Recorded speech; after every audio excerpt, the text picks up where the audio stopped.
Pleasure, pleasure, pleasure, pleasure. That's all Jeffrey indulges in. But one day, young Jeffrey vows to get his life back on track. He goes onto Amazon.com and he orders some weights. I'm gonna get ripped and work out every day. Jeffrey tears the box open and starts doing some curls. Something doesn't feel right. This is so hard. It hurts. It burns. No, I'm probably doing it wrong, so I'll just go research how to do it right. He goes back to playing video games. Pleasure, pleasure, pleasure, pleasure.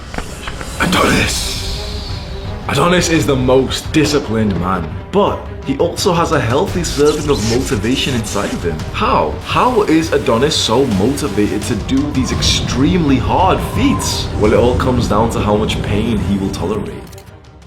I'm not gonna waste your time. This is exactly how you can get more motivated within literally the next few minutes. Go and experience more pain first. Do this by doing something uncomfortable. For me, I get a huge level of discomfort through cold, so I'll go and take either a cold shower or, if I really want to go more extreme, an ice bath. And that literally, it's painful and it hurts, and usually we want to run away from pain, but when you decide to actively pursue pain and just experience the discomfort, straight afterwards, after that ice bath, after that sauna, after that hard workout, you feel incredible. I'm not a scientist, but I'm going to try and explain what I've learned from Dr. Andrew Huberman on his podcast about motivation and also about dopamine. So it seems like the scientists around the world have understood now that motivation, this feeling that we want to go and do something. Motivation is like if you feel motivated to go to the gym. What does that mean? Well, I want to go to the gym. If you feel motivated to play video games, what does it mean? I would like to go play video games. It's just like something you want to do, right? It's desire. It's the thing you want to go and do. And you may believe that motivation isn't really important and that discipline is what we need. I highly agree that we need discipline, but I still think motivation is extremely valuable, because to be disciplined is when you don't have motivation to go and do something, but you do it anyway, and you need that to become successful in anything you want to do. But if you can feel motivated, that thing just becomes more enjoyable to begin with. Motivation is simply the normal person's word for what scientists would call dopamine. And dopamine is, I don't know, it's a molecule or chemical or hormone inside of us, right? It's one of those things inside of us, right? And it's just released at different times. And if you understand dopamine, you'll understand motivation and you won't ever struggle to be motivated for something again. And I will say again, that's extremely valuable, because everyone likes to be in this like Sigma male grind set, like, yeah, discipline over motivation. Motivation's a myth. Motivation's not even important. Oh, okay. So when you've got that hard thing coming up, would you rather be the guy who feels awesome to go and do that thing? Or would you want to be the guy who just thinks, oh man, I really don't want to, but I guess I'll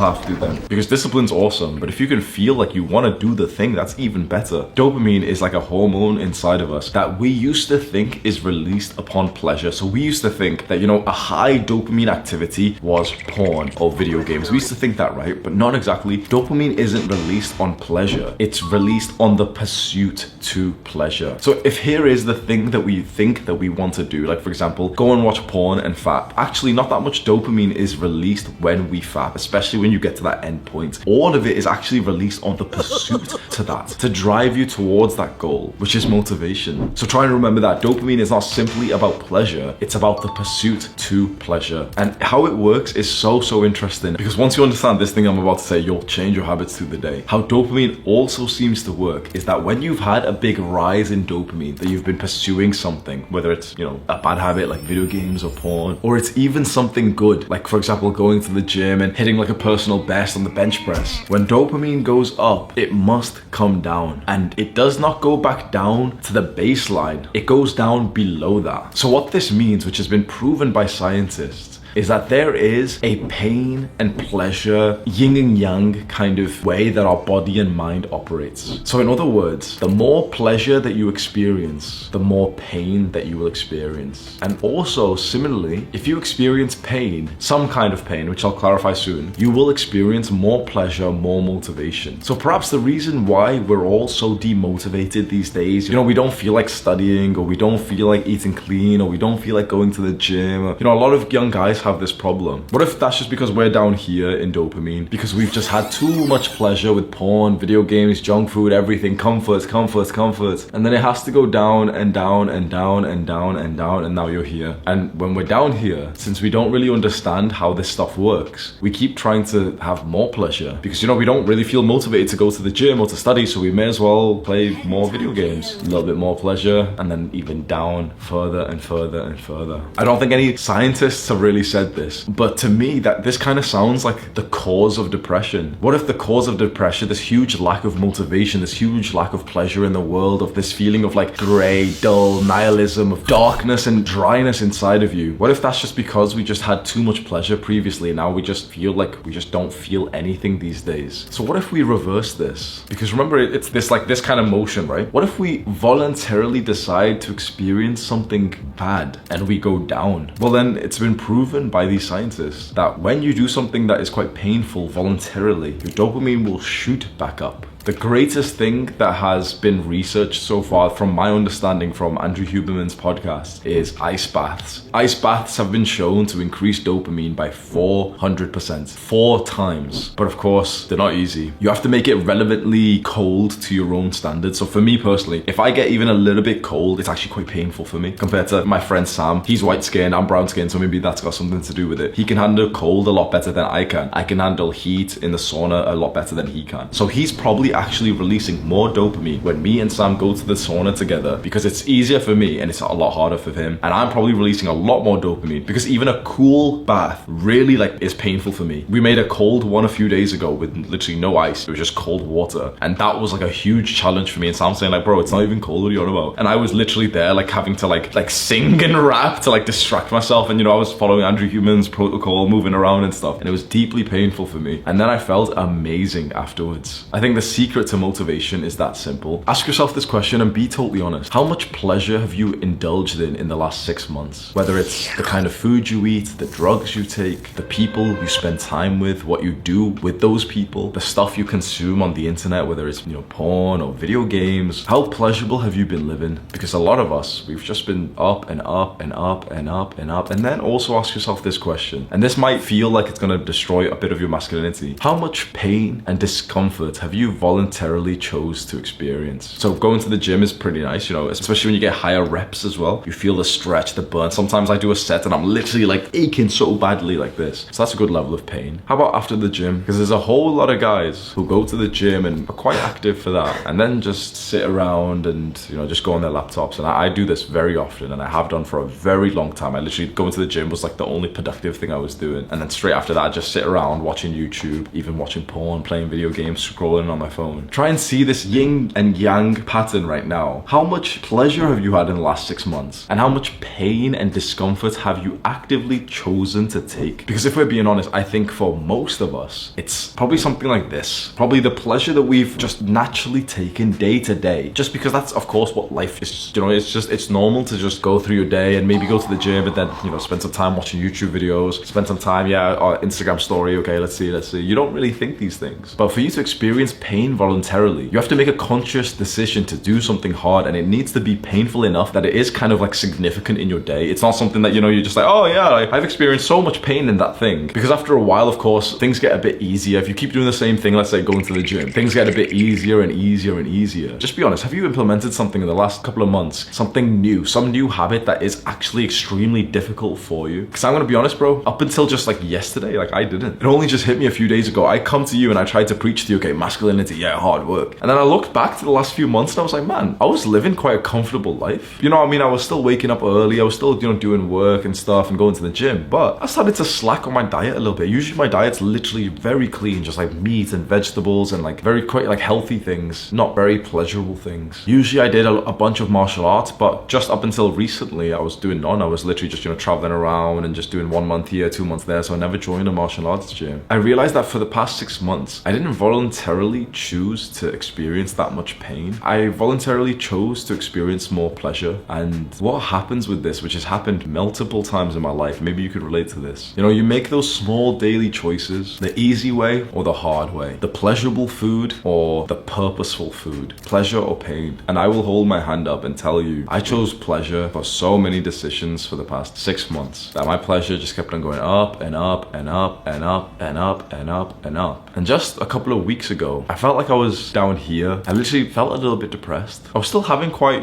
still a decent amount because, I didn't go overboard with it. I wasn't taking drugs. I wasn't watching porn. I wasn't playing video games. But certainly from my level of living, I started to push a lot of pleasure. And then I looked around and I was like, man, I'm not even happy with my life. And it's only been a short amount of time that I've been thinking about dopamine and pleasure and pain. But just for the last 2 weeks, I've been pursuing a lot more pain. I've been doing high intensity cardio, which is quite painful. You know, I'm on the assault bike, that bike where you do this stuff. I'm doing that like 5 minutes a day, 10 minutes a day. I'm running. I've been doing close to an hour of cardio per day now. A little bit more stretching and martial art classes, cold showers, like actually lasting them longer, and finally starting to get into ice baths. And I feel terrific. I feel so much better. There was a guy that I met in Thailand when I was there like 6 months ago. He was a pretty big guy and he was just covered in tattoos. Absolutely, he was a really like based guy. Like he used to talk a lot about like the world and how like, you know, like conspiracy theories and everything, and I liked him. He literally covered in tattoos, and the first day I met him, we spoke about his tattoos because I was telling him like, oh yeah, like the only kind of tattoo I'd ever get, like I would never get like some small thing here and there. If I was ever gonna get a tattoo, I would go extreme and literally get it all the way up to here, all on the fingers and everything. And that's exactly what he had. So I started asking him questions, and you know, when you take an interest in someone's like passion like that, like they start to like you. So he starts to like open up and tell me a bunch of things. And he told me something which was so interesting. He said the reason why he's gotten this many tattoos, like literally his entire body, he's one of those guys, his entire body apart from like this much of his face was covered in them. All of his back, all of his front, all arms, everything covered, right? Literally even bits of his forehead had tattoos on. He said the reason why is because he's had to sit down with the tattoo artist putting a needle into him for 150 hours. Think about that. This guy over, you know, a couple of years has had to sit down and literally have tattoos for over 100, I think it's even getting closer to like 200 hours. And he said that the reason why he's done this is to balance out the pain and pleasure of his life. That he experienced a lot of pleasure and that he feels like this tattoo was the cost for that pleasure, that you must balance it out with pain. And I learned a lot from him, but I'll be honest, I didn't utilize it as best as I could have. You know, I didn't know the science behind it. It's just like this guy's telling me something. I'm like, oh yeah, that sounds really interesting, bro. Oh yeah, let's go play video games after this, guys. Like, but I learned a lot from this mindset that pain and pleasure must be balanced. And so there's something that you can do which is incredibly powerful, but you might not want to do just because it can infiltrate on some of the joy of your day, which is to go through your day and just being aware of every decision you make. Is this a pleasurable decision, a decision that will give you pleasure but then will lead to pain, which is a bad thing? Or is this a decision that experiences pain right now but will lead to pleasure or happiness in the long run? Because once I understood this concept, it reminded me a lot about what I used to speak about 1 or 2 years ago about instant and delayed gratification. Instant gratification are the things that feel good right now, but they make your life worse in the long run. So that is the video games and porn. You know, they feel really fun right now, but then if you keep doing those things every single day, your life does take like a different trajectory, doesn't it? And so it gets worse. A lot of guys don't want to admit this, but honestly, every single time you play video games, your life does get worse. It's only by a small amount, but then suddenly you look back and you've been playing video games for 10 years, messing up your mental health. And you know, I totally understand because they are so fun. And I was literally a full-on gamer for like 15 years. Still to this day, I can't really play video games because of how much I enjoy them. I wouldn't say I have an addictive personality, but I can easily play 4 hours of any game that I like, no problem. Those activities that feel pleasurable right now, but then lead to pain later, you should really try your best to limit them, to make them more of like some kind of special thing that you do, not a habit. If I could give you any good tip today, make those pleasurable activities, those instant gratification activities, more like a treat, more like an event rather than a habit. Because if every day you're experiencing this crash, and remember, Andrew Huberman said this, when your dopamine goes up, it must go down, but it does not return to the baseline, it goes below that, which means that you are trading, like literally and scientifically, you are trading the future version of yourselves happiness for your pleasure and a little like nice feeling whilst you play some games or you watch porn right now. When you watch porn, your dopamine skyrockets. Dopamine is like, you know, this good feeling, this feeling of desire, this feeling of motivation. It skyrockets, but then it must come down. It has to come down, but it doesn't just stop at where it was before you watched porn. It goes below that. You feel worse. This is a sacrifice of your future self, and it's unacceptable to do that every single day because eventually you just keep, you know, going through this pattern and going lower and lower and lower, and then finally your baseline is so low that you could be diagnosed with depression. And I think so many people are here. I really think the amount of people who are genuinely like genetically depressed is so small, but there's so many people who are like feeling depressed because their dopamine receptors, if that's like the scientific stuff, is so fried that they've just kept on doing this, you know, this sacrifice tomorrow for today's pleasure. They watch porn, feel good right now, but then feel even worse later. They play video games feeling nice, but then they feel worse. Imagine doing this for hours every single day, every day, every day, every day, every day, every day, and then you're down here. Baseline dopamine is terrible. You don't even enjoy video games anymore. You literally don't even enjoy something that that used to be the most fun thing for you. Porn doesn't even stimulate you like it does, and now you have to go and find like deeper and darker niches and categories of it to try and get any level of stimulation. You're hooked to these things, you're addicted to these things, but they don't even make you feel good anymore. In fact, nothing really makes you feel good anymore. Well, there is one thing that makes you feel good. There is one cure out of depression, you know, the depressed version of that so many people experience. There's one thing: go and do some hard stuff. That's what Mike Thurston told me in the podcast I just did with him. Go and do some extremely hard stuff. Go and do some painful things. If there's someone who's watching this who feels depressed, you know exactly what I tell him? I wouldn't tell him, oh, you know, it's so bad for you, man. Oh, like maybe go to the doctors and get some medication or do this. Bro, go and do something hard and painful right now, because scientifically we know that that pain will lead to a greater rise of happiness. Because you know what I just explained about pleasure then goes down to pain, but then it doesn't stay at the base level. It goes down every single time. It goes below where you started. Well, that's the beautiful thing about pain. If this is your baseline and then you experience pain through something like an ice bath, and then you're down here, and then it goes up again because you feel good and pleasurable afterwards, it doesn't just stop at the baseline again. It goes through it, and now your baseline has moved. So let's do it again. Boom, it's gone through it again. Let's boom. The cure out of just this modern day nihilism and sadness and hopelessness and just empty feeling that so many guys have, it's not more pleasure, because if it was, we'd all be happy. If it was, like, porn would be amazing, wouldn't it? But it's not. We know that. If it was, video games would have no criticism labeled to them. Drugs wouldn't have any downsides. If the cure was pleasure, we'd all be fine. But it's not. The cure is pain. And hopefully now that you understand this concept, you can actively go out there and seek pain, because I think it is, which is so like wholesome to think about. I think all we've needed all this time is education, because I'm trying my best to explain these sciencey things to you, but I've learned directly from the scientist who, you know, has evaluated these papers and explained them really well. And once you have the education, the knowledge of how to improve your life, especially from someone who's credible, you can go and put that into action. That's why I've made this video. I hope to pass on just a little bit of what I've learned from Dr. Andrew Huberman, because I think this genuinely is life-changing for so many men. You don't feel motivated because you've experienced too much pleasure, and I don't say that as an insult. I say that with hope, because we can reverse this. You may feel more motivated if you pursue less pleasure and more pain. And the way to do this is to think right here, right now. What is your weakness? What is something that you know, let's say, is physically painful for you? You specifically. If you asked me this question at any time, I would have always told you the exact same answer: cold. Cold for me is actually like genuinely painful. If you've watched a bunch of my videos, you know I've mentioned this even before I ever found out about ice baths and dopamine and stuff. I've subtly mentioned this in maybe 5 different videos over the last few years. I just mentioned it. It's like cold is literally so painful for me. That thing that you know is kind of like your weakness that other people maybe can handle fine, but for you it's literally just so painful that you usually try to avoid it. Perhaps that's something that you should chase today. We'll link Dr. Andrew Huberman's full podcast on dopamine below, and I'll also link the one about ice baths and cold. That's the one I learned a lot from. 2 absolutely gem-filled, like 2-hour-long podcasts, man. It's absolutely incredible that this kind of content is out there for free. They're linked in the description. Usually I'd end my videos by saying like, oh, you know, click on one more of my videos so we get more views, but I actually want you to go and watch his instead. I don't really have anything to sell you at the end of my videos. Pretty much everything I do is for free. There's a few products we have that you can't really see without going like a couple of weeks in our emails, and you have to like put your hand up and say that you're interested in buying the product. So I don't really have anything to sell you, but we've just set up the channel memberships, and that's linked below. Maybe we'll have it pop up as a card. It's kind of like a meme. You can just get some like emojis, and if you want to help the channel out a little bit and you also want like a feeling of importance and you just want like a little meme picture next to your name when you comment so everyone knows like, oh look, he's got the Adonis picture. If you want to look into that, the channel memberships link will be somewhere popping up right now. Do the hard work, especially when you don't feel like it. Mwah.